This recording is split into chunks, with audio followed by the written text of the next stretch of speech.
a o ka lia ma le loko ki ngā ma lo whaangongo ke le mea ua ko whaia. E le si I fo isa ukala. Le anga ho lo ko whinga. E iai si levo e maua runga aku.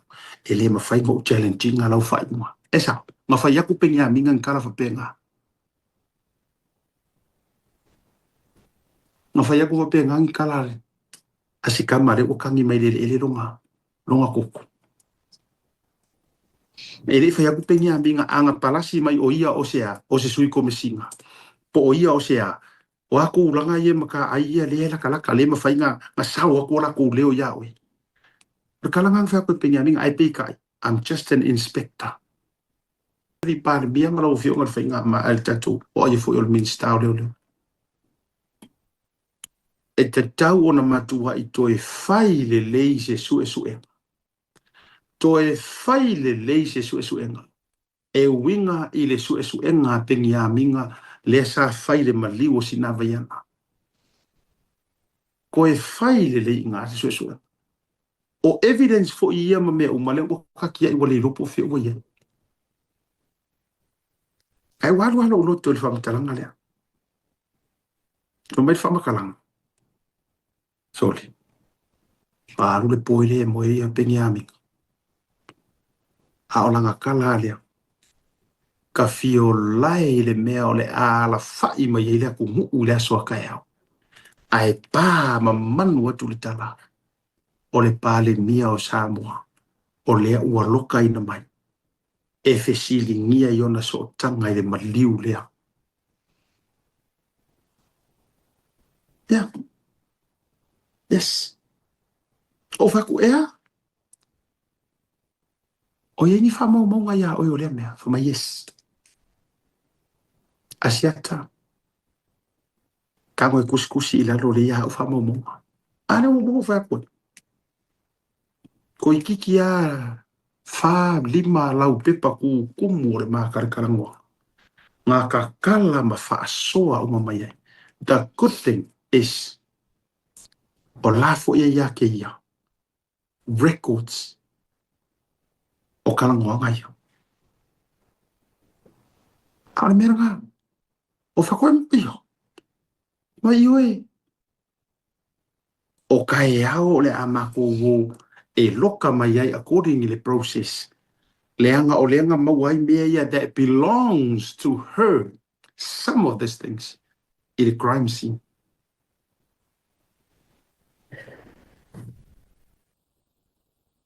Makaukia, lea. Usu penia mina ile tae ao le ao e whatau nuuma activate loa le warrant lea. Ele aka lea. E ka uma ia ile ngofo ngaka ka lo fai. Do you know when I see this photo? E ka uma ile ngofo ngaka wale fia wale kau le wha maongi ngau ia. Mai wha matalanga mo mau whatua tua ina le. Usu penia minga ile kai ao. O aku malanga timo le ao loa oi activate le melea. Arrest mai.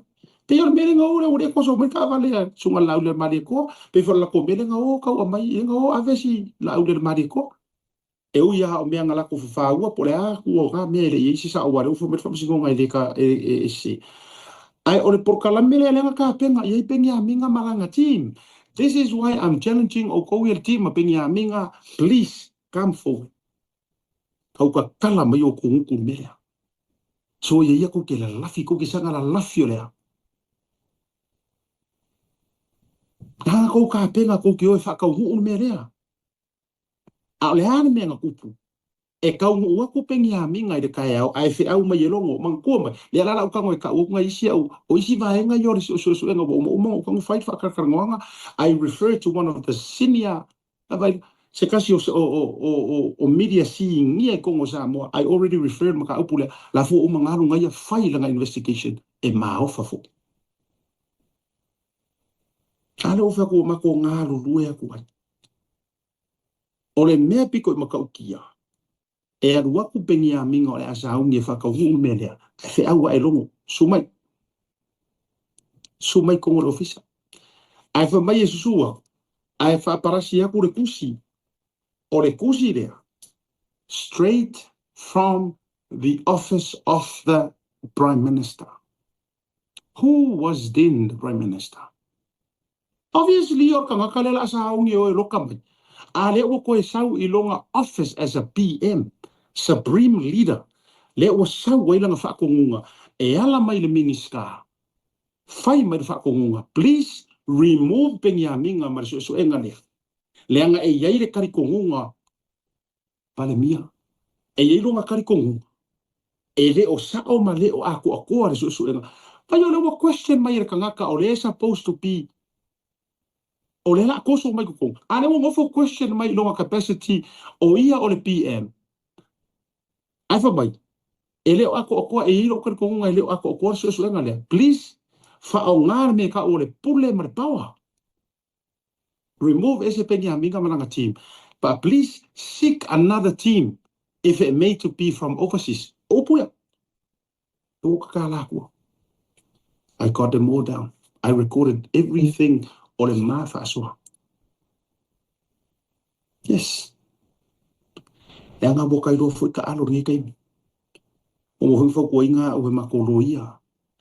Any witness mo mea o malava whapenga, record, let them know that you're recording things, write them all down.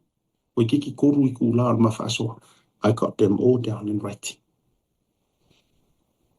Ma e leo fefe fo I le mori maulea. E come to light I le right time. E mao popo mai ai a aor whainga malo, ma mao popo mai ai ko kongol makanga ruenga ma sao makanga kai whakulanga o le biggest investigations lea. Kasi lea a kele lea la se isa mo. E mo o mia. Ai mese fo. I ora pui pui ngore mori maunga. Iwa. Maka ukia. Ave ese. Whamaire kala asia o mori maulea. Whamai whako ao ngā wha longo a lere kai ao inga o koe vili mai pengi a minga wa ika whapea. Whai mai malanga kala. Whafonga mai oe longo. Whafonga le lei mai a oe maua mai pokara mingi. E whafonga mai o kironga o oe. You, him, and God knows this. O le ale wingo o whamakala. Whai mai a maku a wha li I a pengi a minga mwhai aku upungi a oe longo. O le a o ka lia ma le loko ki ngā malo whaangongo ke le mea ua ko whaia. E le si I fo isa ukala. E anga o loo kofinga. E iai si levo e maua rurunga aku. E le mawhai ngau challenging a lau whainga. E sa, mawhai aku pengi a minga ngara whapenga. Mawhai aku whapenga ngikala re.